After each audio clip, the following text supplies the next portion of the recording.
students, welcome or welcome back to my channel. I am CS Jaspreet Dhanjal, your educator for company law, JIGL and CMSL. तो JIGL के कुछ demos चल रहे हैं और आज है डेमो नंबर 3, लेक्चर नंबर 3. इसके पीछे सिर्फ ये मोटिव है. आई एम श्योर बहुत सारे बच्चों को फर्स्ट लेक्चर से ही पता चल जाता है that we like the teacher or not, we understand from what the teacher is teaching or not. लेकिन बहुत सारे बच्चे होते हैं जिन्हें कंफर्मेशन चाहिए होती है, तो उनके लिए ये एक्स्ट्रा डेमोज है. फॉर ऑल द स्टूडेंट्स जिन्हें ऐसा लग रहा है कि डेमो कितने आएंगे, तो 5 demos will be there of each subject, but classes are already available on the website. You can go ahead and purchase them and you will get the classes, right. तो क्लासेस के लिए कोई दिक्कत नहीं है, क्लासेस ऑलरेडी हैं and 50% off is going on the classes, so make sure that you go ahead and avail the discount. So हम कर रहे थे law of torts. तो law of torts की जब हम बात करते हैं तो tort क्या होता है, ये कुछ रिविजन करवा देती हूँ मैं आपको जो पहले 2 लेक्चर्स में हमने किया. सिविल रॉन्ग होता है, क्रिमिनल रॉन्ग नहीं होता. जो आप ये कह सकते हो पर्सनल चीज़ों को से रिलेटेड होता है तो वो होता है, क्रिमिनल रॉन्ग नहीं होता. There are 3 elements of tort. It is civil wrong, it is not just breach of contract और ट्रस्ट, इट्स अनलिक्विडेटेड डैमेजेस. वो डैमेजेस जो प्री डिसाइडेड नहीं होते, हमें पता नहीं होता कि क्या होने वाला है, right. Damage and damages. Damage क्या है? इंजरी. डैमेज इज वायलेशन और infringement of legal right. Damages are money for injury, that means monetary compensation.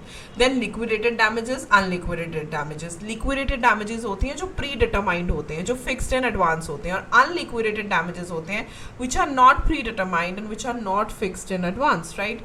टॉर्शियस liability क्या होती है? टॉर्शियस लायबिलिटी में 2 बातें हम करते हैं, arises and then the second point is established. तो सबसे पहले ये अराइज कब होती है? ये अराइज होती है 3 चीज़ों से. टॉर्शियस लायबिलिटी 3 चीज़ों से अराइज होती है. सबसे पहले कमीशन ऑफ एक्ट या ओमिशन, ठीक है. कोई एक्ट हुआ है या किसी चीज़ की ओमिशन हुई है, मतलब जो चीज़ होनी चाहिए थी वो नहीं हुई. Omission is like missing something, right. दूसरी चीज़, जो भी चीज़ हुई उसका कोई लॉफुल जस्टिफिकेशन नहीं था या कोई एक्सक्यूज नहीं था. और तीसरी चीज़, इस सारी चीज़ों से या इन दोनों चीज़ों से हार्म हुआ, इंजरी हुई और डैमेज हुआ to the plaintiff. Harm, injury, damage to the plaintiff. 2-3 बातें मैंने यहाँ पे समझाई थी. प्लेंटिफ कहाँ से आता है, प्लेंट वर्ड कहाँ से आता है. तो जो सिविल केस होता है उसमें प्लेंट होती है application, so that is plaintiff. और क्रिमिनल केस में होती है कंप्लेंट, राइट, जो पुलिस के पास जाती है. तो plaint word, plaintiff word plaint से आता है. अब ये तो हो गया कि अराइज कब होगी. अब दूसरी चीज़ है कि एस्टैब्लिश कब होगी. टॉर्शियस लायबिलिटी कब एस्टैब्लिश होती है? जब रॉन्गफुल एक्ट होता है या कोई ओमिशन होती है. और रॉन्गफुल एक्ट भी ऐसा जो लीगली गलत होना चाहिए. देखो मैंने हमेशा ही चीज़ बोली है, कोई आपकी मोहल्ले की आंटी है, तुमको बोलती है, कुछ बॉडी शेम करती है, कुछ ऐसा बोलती है, भाई ज्यादा बोलती है बेसिकली, ठीक है, तो you can not really take her to the court, right, until and unless कुछ बहुत ही हद पार हो गया, डिफेमेशन हो गया, but other than that you can not take her to the court, right. तो वो ये हो गया कि हमें बुरा लग रहा है बट हम उसे कोर्ट नहीं ले जा सकते हैं, राइट. तो वो चीज गलत मानी जाती है जो लीगली गलत होगी, नंबर 1. नंबर 2, लीगल डैमेज यानी कि इंजरी, मतलब infringement of a right. Violation या इन्फ्रिंजमेंट ऑफ राइट होना बहुत जरूरी है और इसके लिए लीगल रेमेडी भी होनी चाहिए. लीगल रेमेडी कोर्ट में भी होती है, नॉन जुडिशियल रेमेडीज भी होती है, जो हम आगे चल के पढ़ेंगे. अब जब लीगल डैमेज की हम बात करते हैं तो 2 मैक्सिम्स की बात करते हैं. इसके ऊपर कल का पूरा लेक्चर था, गो हेड एंड वॉच इट, आपको अच्छे से समझ आ जाएगा. तो ये 2 मैक्सिम्स क्या है? डैमनम सिने इंजूरिया, इंजूरिया सिने डैमनम. सो डैमनम का मतलब है डैमेज, सिने का मतलब है विदाउट, एंड इंजूरिया का मतलब है इंजरी. डैमेज होना लेकिन इंजरी के बिना, मतलब तुम्हें नुकसान तो हुआ, हो सकता है तुम्हारी हेल्थ को नुकसान हुआ हो, वेल्थ को नुकसान हुआ हो, कोई लॉस भी हुआ हो, लेकिन इंजरी नहीं हुई, मतलब तुम्हारा कोई भी लीगल राइट अफेक्ट नहीं हुआ. और जब तक लीगल राइट अफेक्ट नहीं होता तब तक कुछ भी नहीं होता. So it does not constitute tort, right, it does not constitute tort. On the other hand, it's injuria sine damnum. That means there is an injury, लेकिन कोई डैमेज नहीं हुआ, फिर भी वो टॉर्ट है, फिर भी वो टॉर्ट है. इसमें हमने कुछ केस लॉज भी पढ़े थे. डैमनम सिने इंजूरिया का एग्जांपल दोबारा बता देती हूँ. एक कोचिंग सेंटर ऑलरेडी है, एक नया खुल गया, उसकी वजह से नुकसान हुआ, हाँ हुआ, उसकी वजह से बच्चे उधर चले गए, भारी नुकसान हुआ, लेकिन ये कोई इंजरी नहीं है, आपका कोई लीगल राइट इम्पैक्ट नहीं हुआ, इसलिए ये टॉर्ट नहीं है. ऑन द अदर हैंड, कोई इंसान आपकी प्रॉपर्टी में घुस गया, आपकी गार्डन में घुस गया, आपके घर में घुस गया, दैट इज ट्रेसपासिंग. भले वो कुछ भी ना आपको बोल के गया हो, कुछ भी ना करके गया हो, कुछ भी ना टच करके गया हो, but still that is a violation. तो भले ही नुकसान हो या ना हो, it will constitute a tort, right. तो ये कुछ पॉइंटर्स जो हैं ये हमने डिस्कस किए थे कल. अब आगे चलते हैं नेक्स्ट टॉपिक पे, मेंस रिया। मेंस रिया क्या होता है? So let me tell you very clearly, जब हम क्रिमिनल एक्ट्स पढ़ते हैं ना, मेंस रिया तब आता है। मेंस रिया का मतलब होता है गिल्टी माइंड, ठीक है, मतलब कि वैसा इंटेंशन होना, कोई इंसान जिसका इंटेंशन ऐसा था कि हाँ भाई I will affect that person, ठीक है, या मैं उस पर्सन को चोट पहुंचाना चाहता हूँ, उसे हम कहते हैं guilty mind. Guilty mind, intention, guilty mind का मतलब होता है इंटेंशन, क्योंकि इंटेंशन ही सब कुछ है, ठीक है, इंटेंशन सब कुछ है। कोई भी क्राइम होता है, जैसे मैंने आपको बोला क्रिमिनल एक्ट्स में हम मेंस रिया को ज्यादा डिस्कस करते हैं। जब कोई भी क्राइम होता है ना, तो उसके पीछे कोई इंटेंशन होता है, कोई वजह होती है कि क्यों कोई किसी को मारेगा, क्यों कोई किसी के पीछे कोई क्राइम करेगा, क्यों कोई चोरी करेगा। वो जो इंटेंशन है ना, वो जो गिल्टी माइंड है, वो जो प्लानिंग, प्लॉटिंग, एग्जीक्यूटिंग है, वो मेंस रिया है। आप ऐसे नहीं करो, मान लो किसी के घर में चोरी होती है, एक रात में चोरी नहीं हो जाती, उसके लिए प्लानिंग होती है, प्लॉटिंग होती है, फिर उसकी एग्जीक्यूशन होती है। So this is how it works. Mains रिया का मतलब है गिल्टी माइंड होना या किसी का रॉन्गफुल इंटेंशन होना। ये कहां से आया है? ये एक लीगल मैक्सिम या लीगल प्रिंसिपल से आया है, which says actus non facit reum nisi mens sit rea, which means an act does not make a person guilty unless the mind is also guilty. So this is very very important. यहाँ यही कहा जाता है कि कोई act अपने आप में किसी को गिल्टी नहीं बना देता, उसके लिए इंटेंशन होनी चाहिए, माइंड गिल्टी होना चाहिए, ठीक है, वो प्लानिंग, प्लॉटिंग होनी चाहिए, राइट, ये बहुत इंपॉर्टेंट है। तो मेंस रिया का अपने आप में बहुत ज्यादा इंपॉर्टेंस है when we talk about criminal acts, when we talk about other acts. तो मेंस रिया बहुत इंपॉर्टेंट है और चेक किया जाता है कि भाई इसका इंटेंशन ही करने का था भी या नहीं, राइट। सो टॉर्ट लॉ में ज्यादातर चीजें गिल्टी माइंड पर ही आती हैं, unlike criminal law. Tort law recognises both fault based liability and liability without fault. यहां पे मैं तुमको बताती हूँ, इसमें हम दोनों चीजें पढ़ते हैं। क्रिमिनल लॉ में हम सिर्फ मेंस रिया देखते हैं, लेकिन टॉर्ट लॉ में हम फॉल्ट बेस्ड लाइबिलिटी भी देखते हैं और लाइबिलिटी विदाउट फॉल्ट भी देखते हैं। हम दोनों चीजें पढ़ेंगे, मतलब इंटेंशनल वाला पार्ट भी पढ़ेंगे और वो भी पढ़ेंगे जहां इंटेंशन हो ना हो, तुमने गलती कर दी, क्योंकि crime is a separate thing, ठीक है, किसी का मर्डर करना, किसी का रेप करना, किसी के घर में चोरी करना, डकैती करना, उन सब चीजों के लिए प्लानिंग, प्लॉटिंग लगती है। लेकिन जो सिविल चीजें होती हैं, जो सिविल रॉन्ग होती है, उसमें इंसान इतना प्लान नहीं करता। That is more about negligence. अगर मैं आपको सच में बोलूं, that is more about negligence, कि कोई क्या ही कर लेगा, ठीक है, चले जाते हैं किसी के गार्डन में फूल तोड़ने, कोई क्या ही कर लेगा, हमारे पेड़ दूसरों को परेशान कर रहे हैं, कोई क्या ही कर लेगा, राइट, लाउड स्पीकर चला के ऊंचे ऊंचे गाने चलाते हैं, कोई क्या ही कर लेगा। ये जो एक पॉइंट है ना, दिस इज नेग्लिजेंस। यहाँ पे ऐसा कोई इंटेंशन नहीं है कि हम दूसरे बंदे को परेशान कर रहे हैं, लेकिन नेग्लिजेंस है, ओमिशन है, एक तरीके से एक loss of sense of responsibility है, वो चीज इंपॉर्टेंट है, राइट। तो पहली बात, फॉल्ट या स्टेट ऑफ माइंड रेलेवेंट। तो कहां पर फॉल्ट या स्टेट ऑफ माइंड रेलेवेंट होता है? तो कुछ ऐसे टॉर्ट्स होते हैं जहां defendants mental state is important in determining liability. कुछ ऐसे टॉर्ट है जहां हम ये देखते हैं कि भाई इसकी मेंटालिटी कैसी थी, इसका मेंटल स्टेट कैसा था, और ये एक्ट ऑफ कोर्स कंपनी होता है रॉन्गफुल इंटेंशन के साथ, मेलिस के साथ, फ्रॉड के साथ या नेग्लिजेंस के साथ। एग्जाम्पल्स इसमें कौन कौन से आते हैं? ये पर्सनल जो टॉट आते हैं ना, ये सारे ही इसके एग्जाम्पल हैं जहां हम स्टेट ऑफ माइंड को कंसिडर करते हैं। असॉल्ट करना, ऑफ कोर्स आप किसी को असॉल्ट करते हो, आपका इंटेंशन है उस पर्सन को असॉल्ट करने का, ठीक है, आप आते जाते सबको तो नहीं असॉल्ट करते। जो लोग असॉल्ट करते हैं, मान लो जो लोग बसेस में, ट्रेन्स में, पब्लिक ट्रांसपोर्ट्स में असॉल्ट करते हैं, men who assault women, do you think they assault all the women? नहीं, कोई ना कोई रीजन रहता है। मतलब I am not blaming the women also, but I am more like the women they feel attracted to. कुछ भी हो सकता है, वो कुछ भी हो सकता है, उनको कोई ऐसी चीज उसमें लग रही है कि बहुत अच्छी लग रही है या बहुत ऐसे अट्रैक्टिव लग रही है, वो उसी को जाके असॉल्ट करते हैं, तो इंटेंशन है। सो असॉल्ट का मतलब क्या होता है? असॉल्ट का मतलब होता है कि कोई आपको टच नहीं करता, ठीक है, there is no touching, but there is always an apprehension that someone is going to touch you. Understand what is assault? कोई दूर से आ रहा है और वो आपकी तरफ आ रहा है लेकिन वो आपको टच नहीं कर रहा, right? This normally happens in public transports and everywhere, right? तो ये चीज होती तो आदमी नहीं, हाथ तो नहीं लगाया, हाथ तो नहीं लगाया, इट हैपन्स, राइट? या आपने कहीं आसपास देखा होगा, तो that is assault, we call it assault. मतलब आपने टच नहीं किया, but you were giving that apprehension कि मैं तुम्हें टच करूं। भाई तुम ऊपर ऊपर चढ़ रहे हो, बस तुम टच नहीं कर रहे हो, और जैसे तुमने टच कर दिया, दैट इज बैटरी। बैटरी का मतलब है using physical force without the other person's consent. ठीक है, तो जो बैटरी से पहले होती है वो होती है कॉन्सेंट, जो असॉल्ट के बाद होती है वो होती है बैटरी, कि भाई तुम किसी के ऊपर चढ़ रहे then suddenly you know touch that person, that is called battery, that is called battery। false imprisonment भी यही होता है, ठीक है, किसी को झूठे केस में फंसा देना, डिसीट, फ्रॉड करना, malicious prosecution भी वही है, कॉन्स्पिरेसी। इन सब में हम मेंस रिया चेक करते हैं, इन सब में हम चेक करते हैं कि भाई बंदे का दिमाग कैसे चल रहा था, इंटेंशनली था, मलिशियसली था, यू नो। और अगर प्योरली एक्सीडेंटल है तो फिर लाइबिलिटी नहीं अराइज होगी। ठीक है, अब मान लो आपको अगर याद होगा एक ऐड आती होती थी वो, या कई शायद किसी वेब सीरीज या किसी सीरीज में पहले आता होगा कि वो बस का ब्रेक लगा and the boy hit the girl, right, वो गलती से लगा, but you can not term it as assault, right, तुमने थप्पड़ मार दिया, ना ना ना ना, that is wrong, that is also wrong, वो असॉल्ट नहीं है, वो एक्सीडेंट है। वहां आप ये नहीं कह सकते, अगर कोई चीज एक्सीडेंट से हो रही है वो टॉर्ट कॉन्स्टिट्यूट नहीं करती है। ठीक है, तो इन सारे केसेस में हम क्या देखते हैं, मेंस रिया यानी कि गिल्टी माइंड।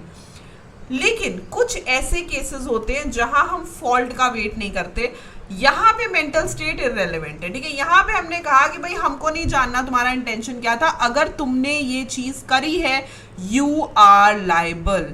यहाँ पे मेंटल स्टेट इज इररेलेवेंट, यहाँ पे मेंटल स्टेट का कोई लेना देना नहीं है, it is totally irrelevant, right.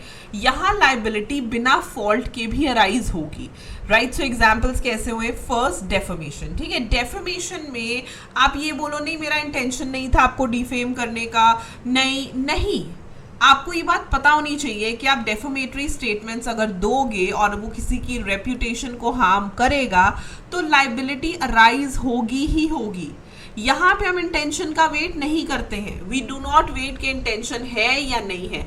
अगर आपने हरकत करी है, अगर आपने डेफेमेशन करी है, भले आपका इंटेंशन था, आपका इंटेंशन नहीं था, फिर भी if you have done this the liability may arise, number one। दूसरा, no fault liability under the Motor Vehicles Act 1988।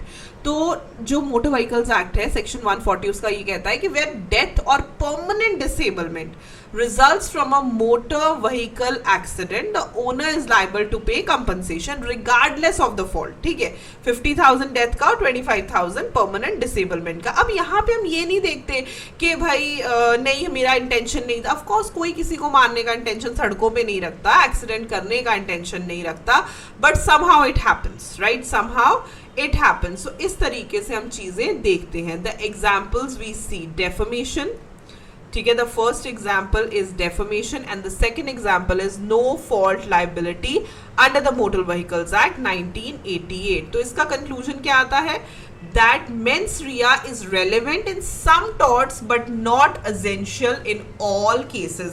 ये क्रिमिनल लॉ नहीं है, ये सिविल रॉन्ग है। तो मेंस रिया जो है वो रेलेवेंट जरूर है लेकिन सब केसेस में रेलेवेंट वो नहीं है। Liability may arise with fault, fault के साथ लाइबिलिटी अराइज हो सकती है जहां पे इंटेंशन है, मैलिस है, फ्रॉड है, नेग्लिजेंस है, ये सब चीजें होनी चाहिए, इंटेंशन होना चाहिए, वहां पे फिर टॉर्ट अराइज होता है। जैसे हमने देखा असॉल्ट हो गया, बैटरी हो गया, तो वहां फॉल्ट होनी चाहिए, वहां मेंस रिया होना चाहिए। Second is without fault. Without fault is where liability is imposed irrespective of the defendant's state of mind, जहां लाइबिलिटी इम्पोज होती है लेकिन यहाँ पे डिफेंडेंट स्टेट ऑफ माइंड जो है वो नहीं देखा जाता, राइट। तो यहाँ पे कुछ ऐसा नहीं है कि टॉर्ट वहीं पे कॉन्स्टिट्यूट होगा जहां पे गिल्टी माइंड है, it is not like that, right. ये चीज हमने यहाँ पे पढ़ ली। तो पहली लाइबिलिटी जो हमने पढ़ी थी दैट वाज जो जनरल कंडीशंस में अराइज होती है। अब दूसरी लाइबिलिटी है स्ट्रिक्ट या absolute liability, very very important from exam point of view, very important। strict या absolute liability होती है जहां even when the harm was caused without intention or negligence, this is known as liability without fault या strict liability। मतलब तुम्हारी गलती नहीं भी है तो भी तुम्हारी गलती है, ठीक है, तुम्हारी गलती नहीं भी है तो भी तुम लाइबल हो जाओगे, वो होती है strict liability। यहाँ पे हम नहीं रुकते आपसे पूछने के लिए तुम्हारी गलती है या नहीं है ना, वी डू नॉट वेट। तुम्हारी गलती है या नहीं, मतलब तुम्हारा इंटेंशन था या नहीं था, या तुम्हारी नेग्लिजेंस थी या नहीं थी, if you are doing this you are responsible, you are liable. उसे हम कहते हैं स्ट्रिक्ट लाइबिलिटी। क्या कहते हैं हम उसे? Strict liability. जहां हम वेट नहीं करते, जहां हम मेंस रिया नहीं देखते, जस्ट आपने अगर ऐसा कुछ भी किया है, भले ही विदाउट इंटेंशन किया हो, विदाउट नेग्लिजेंस किया हो, तो भी it is liability without fault और स्ट्रिक्ट लाइबिलिटी। अब कुछ कैटेगरीज हैं लाइबिलिटी विदाउट फॉल्ट की। The first one, liability for inevitable accident, the first one. ठीक है, अब यहाँ पे क्या होता है, आपने कोई भी डेंजरस सब्सटेंसेस ला करके रख दिए अपने एरिया में। ठीक है, मान लो आपने कोई RDX वगैरह ला के रख दिया। ठीक है, आपको पता है वो फटेगा तो आस पड़ोस वालों का भी तो नुकसान होगा, तो आपको पता है वो इनएविटेबल एक्सीडेंट है कि अगर कोई चीज हो गई, कोई नुकसान हो गया तो सबका नुकसान हो गया। तो अगर वो फटा तो तुम लायबल अपने आप हो जाओगे, भले तुम बोलो नहीं नहीं मेरा कौन सा इंटेंशन था। वी अग्री कि आपका इंटेंशन नहीं था, लेकिन अगर आप कोई भी ऐसी चीज करते हो जिसकी वजह से डैमेज अराइज हो सकता है by escape of dangerous substances brought और केप्ट ऑन पर्सन्स लैंड। ठीक है, किसी के लैंड पे कोई भी डेंजरस सब्सटेंसेस आप लेके आए हो या आपने रखे हैं जिसकी वजह से नुकसान हो सकता है, तो उस एस्केप के लिए वो इंश्योरर लायबल होगा। यस, वो लायबल होगा। नंबर 2, लाइबिलिटी फॉर इनएविटेबल का मतलब है जो हम स्किप ही नहीं कर सकते। ठीक है, जिससे हम बच ही नहीं सकते। ठीक है, जब हमें पता है कि भाई हमने RDX ला के रखा है तो ये तो फट ही सकता है ना, तो हम तो उस चीज से नहीं बच सकते। तो फिर आप कैसे कह सकते हो कि आपने सोचा कि ऐसा नहीं होगा? आप ऐसा नहीं कह सकते हो, यू कैन नॉट से लाइक दिस। तो ये कुछ ऐसा है जो अनस्किपेबल है, जो इनएविटेबल है and it needs to be seen. Liability for inevitable mistake, कोई ऐसी गलती जो आपने कर दी है लेकिन आप उससे बच नहीं सकते हो। ठीक है, जैसे कि यहाँ पे एक एग्जांपल आता है, आपको पता है कि आप किसी की प्रॉपर्टी में इंटरफेयर कर रहे हो, किसी की राइट्स में इंटरफेयर कर रहे हो, किसी की रेप्यूटेशन में इंटरफेयर कर रहे हो, और आप बोलो नहीं नहीं नहीं मेरा कोई ऐसा इंटेंशन नहीं था। भाई हमने तुम्हारा इंटेंशन देखना, हम कौन आ जा रहा है इंटेंशन देखने, पहले मुझे ये बताओ। राइट, कोई भी पर्सन अगर दूसरे पर्सन की प्रॉपर्टी में, राइट्स में, रेप्यूटेशन में इंटरफेयर करता है, that is an inevitable mistake. हम उसे कैसे छोड़ सकते हैं? हम उसे नहीं छोड़ सकते। So that is a inevitable mistake. Third is vicarious liability. Vicarious liability आती है, a person may be held responsible for the wrongful acts of another. Most common example इसका है for the acts of master and servant का जो example आता है। ठीक है, एम्प्लॉय एम्प्लॉयर कह लो, मास्टर सर्वेंट कह लो, इस केस में अराइज होती है वाइकेरियस लाइबिलिटी। ठीक है, वाइकेरियस लाइबिलिटी। इस पे भी एक केस था कि ड्राइवर जो है वो गाड़ी चला रहा था और उसने the master was not sitting in the car, the employer या the master rather was not sitting in the car, right? So driver और शॉफर और जो मालिक है उसका रिलेशन हम मास्टर एंड सर्वेंट का रखते हैं, बट स्टिल उसने फुटपाथ पे गाड़ी चढ़ा दी, लोगों को कुचल दिया, तो भी मास्टर रिस्पॉन्सिबल होगा। Yes, he will be responsible. वो ये नहीं कह सकता कि मैं तो गाड़ी में बैठा ही नहीं था, नहीं, ये वाइकेरियस लाइबिलिटी है। कुछ रिश्ते ऐसे होते हैं, कुछ रिलेशनशिप्स ऐसे होते हैं कि एक की गलती का नतीजा जो है वो दूसरा पर्सन भुगतता है। So these are the categories of liability without fault. यहाँ पे हम फॉल्ट नहीं देखेंगे, ये वो कैटेगरीज हैं लाइबिलिटी की, right? Liability for inevitable accident, liability for inevitable mistake and vicarious liability, right? ये बातें आपने याद रखनी है, तीनों की तीनों। अब इसके आगे हम चलते हैं। अब आता है सबसे बड़ा इंपॉर्टेंट पॉइंट, रायलेंस वर्सेस फ्लेचर। अब रायलेंस वर्सेस फ्लेचर में क्या हुआ था, बेसिकली फैक्ट्स क्या थे, ये यहाँ पे आते हैं फैक्ट्स। चलिए यहाँ पूरा इसको रीड करते हैं। रायलेंस वर्सेस फ्लेचर एक फेमस केस है जहां से हमें क्या पता चलता है कि अगर कोई पर्सन अपनी जगह पर, कोई पर्सन है अपनी जगह पर, अपनी लैंड पर कुछ ऐसी चीजें ला करके रख देता है, अगर वो वहां से एस्केप हो जाए, अगर वो वहां से कहीं चली जाए तो उससे डैमेज हो सकता है, तो वो तब भी लायबल होगा even if he exercise all the possible care. जैसे मैंने आपको अभी बोला, आप RDX ला के आपने रख दिया, आपने कहा नहीं मैंने पूरे प्रिकॉशंस लिए लेकिन वो फट गया, सो दैट इज डेंजरस। वहां पे आपकी लाइबिलिटी एब्सोल्यूट या स्ट्रिक्ट बनेगी ही बनेगी। वहां पे आपकी लाइबिलिटी स्ट्रिक्ट जो है वो बनेगी ही बनेगी। This needs to be seen. तो कोई भी पर्सन, कोई भी बंदा अपनी लैंड पर यानी कि अपनी जगह पर कुछ भी ऐसा ला करके रख देता है जिससे डैमेज हो सकता है। हम ये नहीं कह रहे कि डैमेज होगा ही होगा, हो सकता है, और खुदा ना खास्ता अगर डैमेज हो गया तो वो पर्सन लायबल हो जाएगा। इवन अगर वो ये कहे कि भाई मेरा कोई इंटेंशन नहीं था, इट्स ओके। यहाँ पे इंटेंशन से ज्यादा लाइबिलिटी की बात हो रही है। सो यहाँ पे हाउ इट गोज कि डैमेज हो गया, you know, even if he exercised all the possible care, damage हो गया। So this is very very important. ये इस प्रिंसिपल पे आता है कि कोई भी पर्सन है वो अपनी लैंड पे कोई भी ऐसी चीज लेकर के आता है जिससे डैमेज हो जाए या डैमेज हो गया, देन ही इज लाइबल। तो ये है स्ट्रिक्ट लाइबिलिटी का रूल। ठीक है, अगर हम अब नोट्स की तरफ चलें तो आज हमने एसेंशियली क्या दो चीजें यहाँ पर स्टडी करी।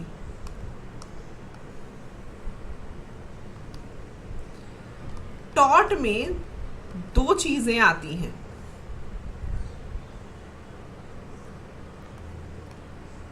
विद फॉल्ट लाइबिलिटी, जहां पे हम मेंस रिया देखते ही देखते हैं, ठीक है, कि मेंस रिया है या नहीं, वी डेफिनेटली चेक इट। और एक विदाउट फॉल्ट लाइबिलिटी, जहां हम ये नहीं देखते कि भाई फॉल्ट है या नहीं है, but you will be charge, right. So with fault liability क्या होती है? विद फॉल्ट लाइबिलिटी क्या हुई? जहां हम मेंस्ट्रिया चेक करते हैं, जहां हम इंटेंशन चेक करते हैं, जहां हम नेग्लिजेंस चेक करते हैं, right, and that constitutes like assault, battery, right. वो सारे जितने भी पर्सनल टॉट्स हैं वो यहाँ पे आ जाएंगे। विदाउट फॉल्ट में we do not check the intention, but अगर आपने कोई ऐसी चीज करी है तो आप लाइबल बनोगे ही बनोगे, जिसमें मेजरली हमने तीन चीजें पढ़ी। दैट वाज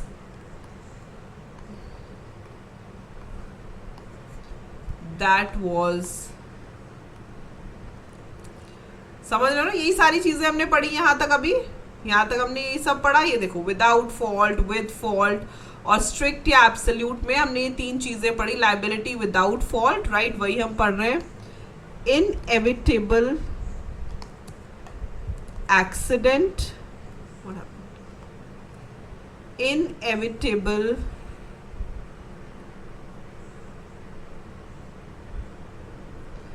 एक्सीडेंट,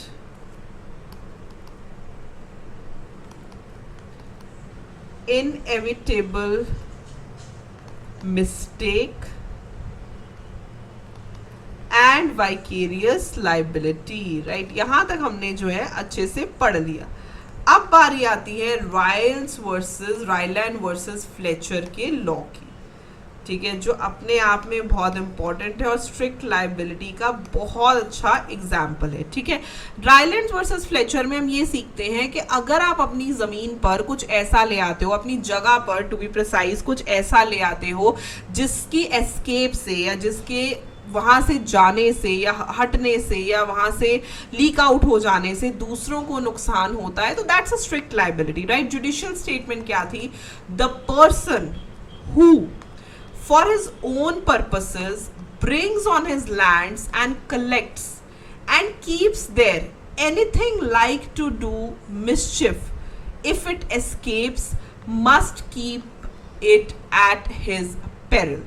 वो अपनी जिम्मेवारी पर ही उसको रखेगा, वो अपनी जिम्मेवारी पर ही उसको रखेगा। यही उसका जो है एक पॉइंट है कि उसने अपनी ही जिम्मेवारी पर उसको रखना है। फैक्ट्स क्या थे वो मैं आपको बता देती हूँ। डिफेंडेंट था, वो मिल ओनर था, ठीक है। मिल ओनर ने क्या किया? एक रेजरवॉयर बना लिया, ठीक है। उसने अपने लैंड पे एक रेजरवॉयर बना लिया पानी स्टोर करने के लिए, ठीक है। इंडिपेंडेंट कॉन्ट्रैक्टर्स ने रेजरवॉयर बनाया। पॉइंट क्या था? जो उसका पड़ोसी था बिल्कुल साथ जो है वो माइन थी, ठीक है। माइन में शाफ्ट्स लगी होती हैं, ठीक है। वो उसको अंदाजा नहीं हुआ कि वो माइन प्रॉपरली ब्लॉक्ड नहीं था शाफ्ट से। शाफ्ट इज समथिंग जो कवरिंग होती है, ब्लॉकेज होती है माइन की। माइन प्रॉपरली कवर्ड नहीं था, जिसकी वजह से क्या हुआ? रिजर्वॉयर का पानी माइन में चला गया। आप समझे, उसने अपने लैंड पे गड्ढा खुदवा लिया, उसमें पानी भरवा लिया, साथ में ही माइन थी। जिस माइन को उसने टच किया उसका जो माइन शाफ्ट था वो प्रॉपर्ली कवर्ड नहीं था, जिसकी वजह से पानी जो है वो चला गया माइन के अंदर। So the defendant had no knowledge of the shafts and was not personally negligent. तो उसने जानबूझ के नहीं किया यहाँ पे, ठीक है, उसने बोला मुझे नहीं पता था, मेरी कोई गलती नहीं, मैंने जानबूझ के नहीं किया। लेकिन यहाँ पर कोर्ट ने ये बोला that defendant held liable because he had brought accumulated a dangerous thing, that is water on his land which escaped and caused damage। आप देखो माइन के लिए सबसे ज्यादा डेंजरस पानी होता है, ठीक है। जब माइनिंग होती है बड़े केयरफुली होती है कि कहीं कुछ ऐसा मतलब ना टूट जाए जिसकी वजह से पानी अंदर आ जाए। So mining is a very crucial thing, और माइनिंग के लिए पानी से बुरा तो कुछ और होता ही नहीं है, ठीक है। तो डिफेंडेंट लायबल होगा, भले वो गए मेरा इंटेंशन नहीं था, ये वो डजंट मैटर, उसकी इस हरकत की वजह से डैमेज हुआ है तो वो लाइबल होगा ही होगा, right. So this is very very important. Essential conditions क्या होती हैं स्ट्रिक्ट लाइबिलिटी की? अब अगर हम स्ट्रिक्ट लाइबिलिटी को देखते हैं तो उसकी कुछ कंडीशंस होती हैं। First, escape from the defendants control, यानी कि जिस जगह पर उसने रखा था वहां से वो बाहर चला गया। Without escape the rule does not apply. हाँ, ये नहीं है अगर वो रेजर्वायर बनाता और माइन शाफ्ट प्रॉपर्ली कवर्ड होती और पानी कभी एंटर ही ना करता तो ये लॉ नहीं लगता, तो स्ट्रिक्ट लाइबिलिटी नहीं है। मतलब ऐसा नहीं है कि अगर गड्ढा खोद दिया, पानी भर दिया, भले ही वो non natural use of land है, बट जब तक दूसरे को नुकसान नहीं होता तब तक कोई दिक्कत नहीं है। तो एस्केप होना इंपॉर्टेंट है, डिफेंडेंट के कंट्रोल से उसको जाना, उसका जाना सबसे पहले इंपॉर्टेंट है, राइट। तो ये बहुत इंपॉर्टेंट है, मतलब एस्केप होना जरूरी है, उसके कंट्रोल से बाहर जाना जरूरी है। अगर सब कुछ वहीं पे बराबर चल रहा है तो कोई दिक्कत नहीं है, लेकिन वो एस्केप होना जो है वो सबसे ज्यादा इंपॉर्टेंट है। दूसरी चीज है non natural use of land, यानी कि वो रेजर्वायर बनाने की जगह नहीं थी, ठीक है। वो non natural use of land है, स्पेशल है या एक्स्ट्रा ऑर्डिनरी है, जिससे एक्चुअली वो डेंजरस बन जाता है, ठीक है। ये non natural use of land है, राइट, मतलब स्पेशल है या extra ordinary. Example, large reservoirs of water, explosives, toxic chemicals, gas storage, ये सारी जो चीजें हैं वो non natural use of land है। हाँ, अगर ऑर्डिनरी डोमेस्टिक यूज है तो वो इट इज नॉट नॉन, मतलब ऑफ कोर्स अगर आपने गैस सिलेंडर्स वगैरह घर में रखे हैं तो वो non natural use of land नहीं है, उसके अलावा ये है। तो ये दो पॉइंटर्स बहुत इंपॉर्टेंट है। और ये रूल कब अप्लाई होता है, ठीक है, पर्सन स्ट्रिक्टली लायबल तब होता है, ठीक है। दो पॉइंट्स आप समझ गए, एस्केप होना चाहिए और non natural use of land होना चाहिए, ठीक है। एसेंशियल कंडीशंस क्या है, what are the essential conditions for strict liability? essential conditions है escape होना चाहिए, डिफेंडेंट के कंट्रोल के बाहर, and secondly non natural use of land होना चाहिए, non natural use of land होना चाहिए। It is very very important. अब कुछ कंडीशंस होती हैं जो हमने देखनी है। व्हेन द रूल अप्लाइज, तो रूल कब अप्लाई करता है? Now a dangerous thing is brought on to the land, सबसे पहले कि आप डेंजरस चीज लेके आ गए। The thing is accumulated for defendant's own purposes, अपने ही काम के लिए वो लेके आया है। There is non natural use of land, the dangerous thing escape and escape causes damage to another person। ये points important है, ये cause करते हैं strict liability। वो अपनी लैंड पर डेंजरस चीज ले आया, उसने accumulate किया अपने खुद के पर्पस के लिए, non natural use of land था, डेंजरस थिंग एस्केप करी तो बाकियों को भी नुकसान हो गया। This is very very important. तो स्ट्रिक्ट लाइबिलिटी के लिए अगर हम किसी टेबल की बात करते हैं, स्ट्रिक्ट लाइबिलिटी के लिए अगर हम किसी टेबल की बात करते हैं तो वो क्या होगा? स्ट्रिक्ट लाइबिलिटी का table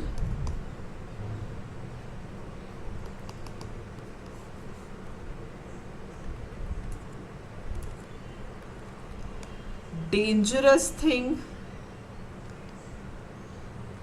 brought to land, right? dangerous thing firstly brought to land, वो लेके आया. accumulate हुई for defendants own purposes, वो अपने काम के लिए लेके आया है, ठीक है, वो अपने काम के लिए लेके आया है. it is a non natural use of land, it is a non natural use of land जिसका एस्केप हो गया और एस्केप से it actually harmed another people. इस केस में स्ट्रिक्ट लाइबिलिटी बनती ही बनती है and it is very very important. ठीक है, ये टेबल आपने याद रखना है. ठीक है, तो क्विक रिवीजन क्या है? क्विक रिवीजन है डेंजरस थिंग है, मतलब कि कोई ना कोई गड़बड़ होने के चांसेस हैं. एक्यूमुलेशन है, डिफेंडेंट वो इकट्ठा कर करके लेके आया हुआ है अपने लैंड पे. नॉन नेचुरल यूज है, यानी कि स्पेशल या एक्स्ट्रॉर्डनरी यूज ऑफ लैंड है. Escape, must move outside the defendants control. And damage, damage होना जरूरी है. की केस है इसमें राइलेंस वर्सेस फ्लेचर का. अगर आपका नेग्लिजेंस नहीं भी है या रॉन्गफुल इंटेंशन नहीं भी है तो भी आप लाइबल हो सकते हो. तो ये सारे पॉइंटर्स जो आज हमने डिस्कस किए वो एग्जाम पॉइंट ऑफ व्यू से बहुत ज़्यादा रेलिवेंट है. I hope that you enjoyed the session. Classes जो हैं वो अवेलेबल हैं सीए पॉइंट पे और 50% का डिस्काउंट चल रहा है. Make sure you go head and avail the discount before it ends. I will see you tomorrow in demo number 4. Thank you for watching. Do share it with your friends और अगर अच्छा लगा lecture तो do let me know in the comment section below. Bye bye. See you in tomorrow's lecture.